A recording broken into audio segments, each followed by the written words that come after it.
माझ्या प्रिय दत्तभक्तांनो, आज मी तुम्हाला कोणतीही कथा सांगणार नाही, कोणताही चमत्कार दाखवणार नाही.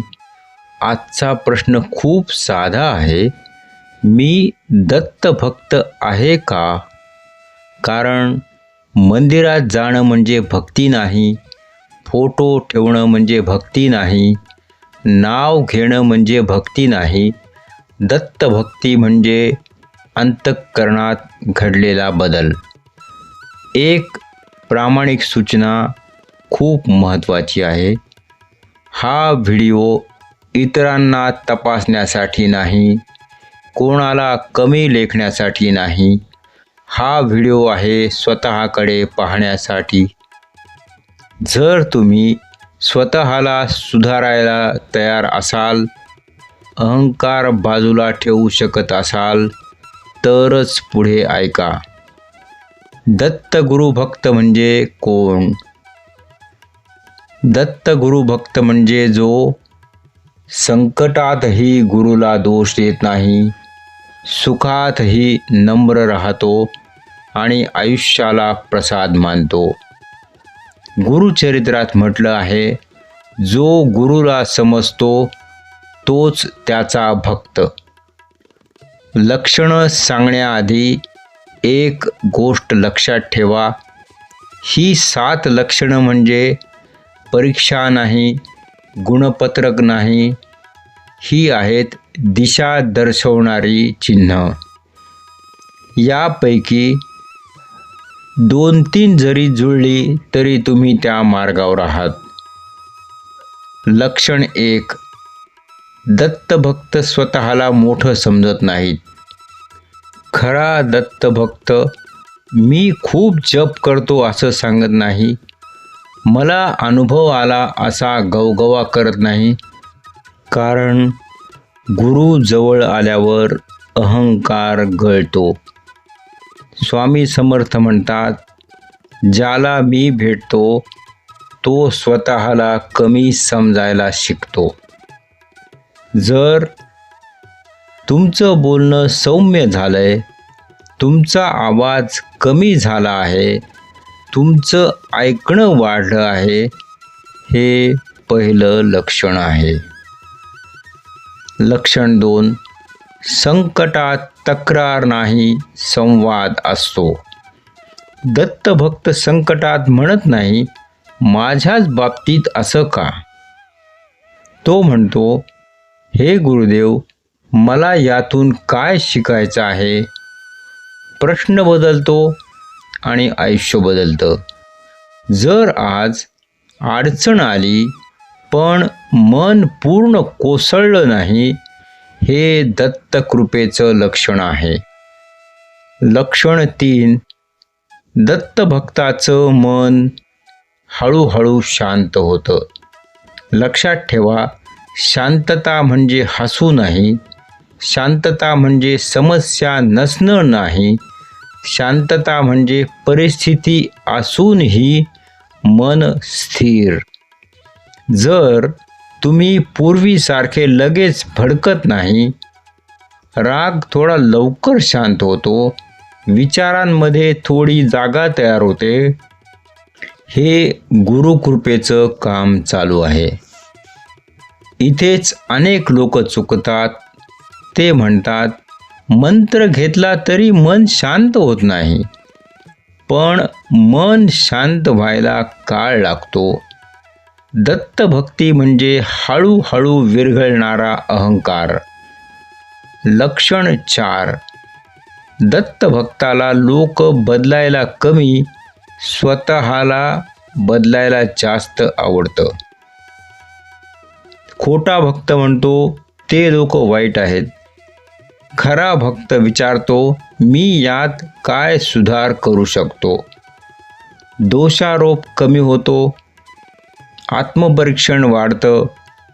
जर तुम्ही स्वतःला जास्त प्रश्न विचारायला लागलात आणि इतरांना कमीच दोष देता, हे 4थं लक्षण आहे. जर या 4 लक्षणांपैकी एक जरी तुमच्याशी जुळलं असेल तर कमेंटमध्ये लिहा जय दत्त, मी मार्गावर आहे. लक्षण 5. दत्त भक्ताला अन्याय सहन करायची ताकद येते, पण दुर्बलता नाही. हे खूप खोल आहे, कृपया नीट ऐका. दत्त भक्त अन्याय सहन करतो, पण तो कमकुवत नसतो. तो जाणतो प्रत्येक लढाई लढायची नसते, काही लढाया सोडायच्या असतात. जर पूर्वी लगेच वाद घ्यायचा, आता थांबून विचार करता आणि योग्य वेळेची वाट पाहता, ही भीती नाही, ही परिपक्वता आहे.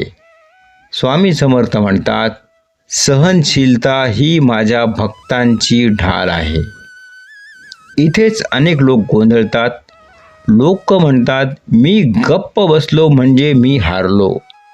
नाही, दत्त भक्त गप्प बसतो कारण त्याला स्वतःवर विश्वास असतो आणि गुरुवर सोपवण्याची ताकद असते. लक्षण 6. दत्त भक्ताला अपेक्षांपासून हळूहळू मुक्ती मिळते. हे लक्षण सर्वात कठीण आहे.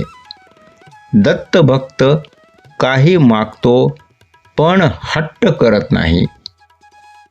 तो म्हणतो, हे गुरुदेव, माझ्या इच्छेपेक्षा तुझी योजना मोठी असू दे. जर पूजा करूनही लगेच फळ नसलं तरी श्रद्धा तुटत नसेल, हे 6वं लक्षण आहे. अपेक्षा कमी झाल्या की काय होतं?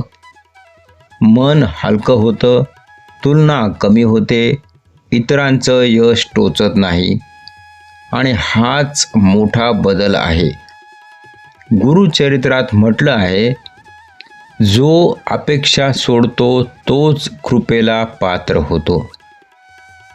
लक्षण 7 सर्वात महत्त्वाचं. दत्त भक्त एकटेपणात घाबरत नाहीत. हे लक्षण फार कमी लोकांकडं असतं. दत्त भक्त गर्दीतही एकटा राहू शकतो आणि एकटेपणातही अस्वस्थ होत नाही, कारण त्याला आतून आधार मिळालेला असतो. जर तुम्हाला शांततेत बसायला आवडतं, मोबाईल नसेल तरी चालतं आणि स्वतःशी संवाद साधता येतो, हे 7वं आणि अंतिम लक्षण आहे. याचा अर्थ काय? याचा अर्थ असा नाही की तुम्ही समाज सोडणार किंवा एकटेच राहणार. याचा अर्थ तुम्ही आतून पूर्ण होत चाललात. मी दत्त भक्त आहे हे कधी समजतं? हा प्रश्न खूप जण विचारतात. उत्तर आहे का? जेव्हा तुमचं दुःख इतरांचं दुःख समजायला शिकवतं, तेव्हाच तुम्ही भक्त होता.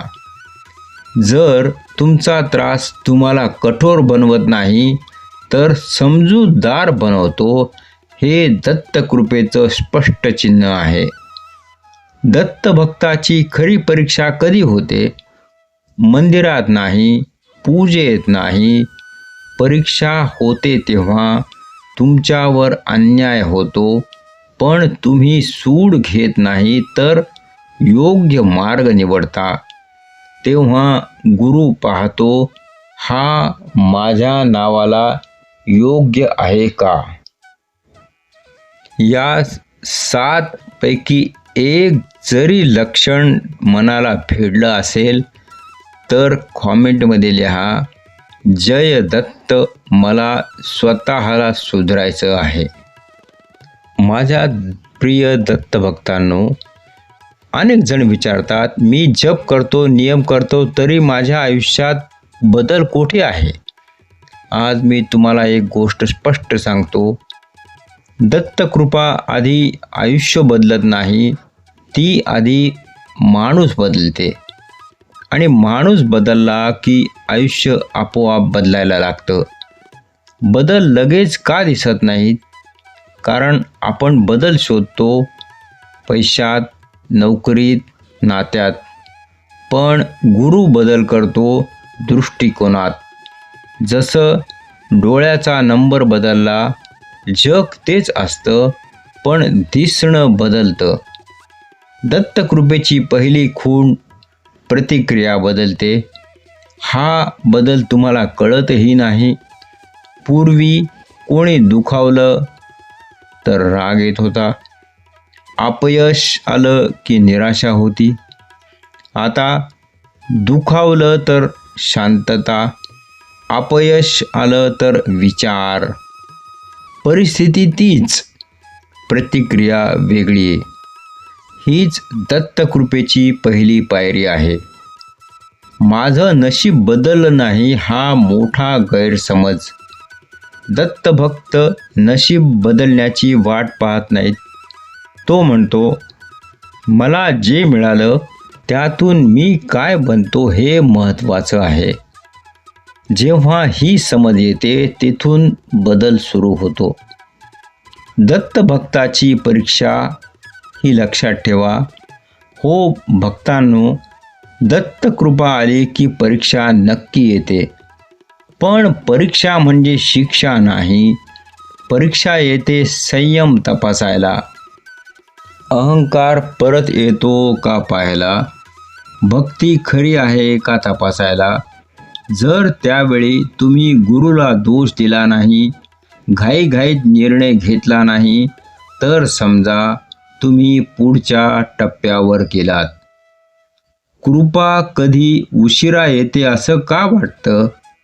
कारण गुरु वेळ पाहतो, परिस्थिती पाहतो आणि तुमची पात्रता पाहतो. गुरुचरित्रात म्हटलं आहे, कृपा उशिरा येत नाही, भक्त लवकर थकतो. हे वाक्य कठोर आहे पण सत्य आहे. स्थैर्य हे दत्तभक्तीचं अंतिम फळ आहे. स्थैर्य म्हणजे सगळं मिळणं नाही, सगळं ठीक होणं नाही. स्थैर्य म्हणजे काहीही झालं तरी आतून न ढळणं. जर सुखात अति आनंद होत नाही, दुःखात अति निराशा होत नाही, हे दत्तभक्तीचं अंतिम फळ आहे. दत्तभक्त आणि सामान्य माणूस यातील फरक काय? सामान्य माणूस प्रश्न विचारतो, का मी? दत्तभक्त प्रश्न विचारतो, मग आता काय शिकायचं? प्रश्न बदलतो, आयुष्य बदलतं. मी आता काय करू? दत्तभक्तांसाठी साधा मार्ग, कुठलीही मोठी साधना नको. दररोज एकदा दत्त नाव घ्या, एकदा मन तपासा, एकदा कृतज्ञता ठेवा. एवढंच पुरेसं आहे. स्वामी समर्थांचा अंतिम उपदेश. माझा भक्त जग बदलायला निघत नाही, तो स्वतःला बदलतो आणि जग आपोआप बदलतं. या व्हिडिओत आपण शिकलो, दत्तभक्ती म्हणजे बाह्य आचार नाही. 7 लक्षणं म्हणजे दिशादर्शक चिन्ह. बदल आधी आत होतो. परीक्षा म्हणजे पुढचा टप्पा. स्थैर्य हे अंतिम फळ आहे. जर हे सगळं तुमच्या मनाला भिडलं असेल तर समजा दत्तगुरू तुमच्याकडे पाहत आहेत. जर हा प्रवास तुमच्या मनाशी जुळला असेल तर कॉमेंटमध्ये लिहा, जय दत्त, मला या मार्गावर पाठव. आणि हा व्हिडिओ त्या माणसाला पाठवा जो आज गोंधळलेला आहे. श्री गुरुदेव दत्त.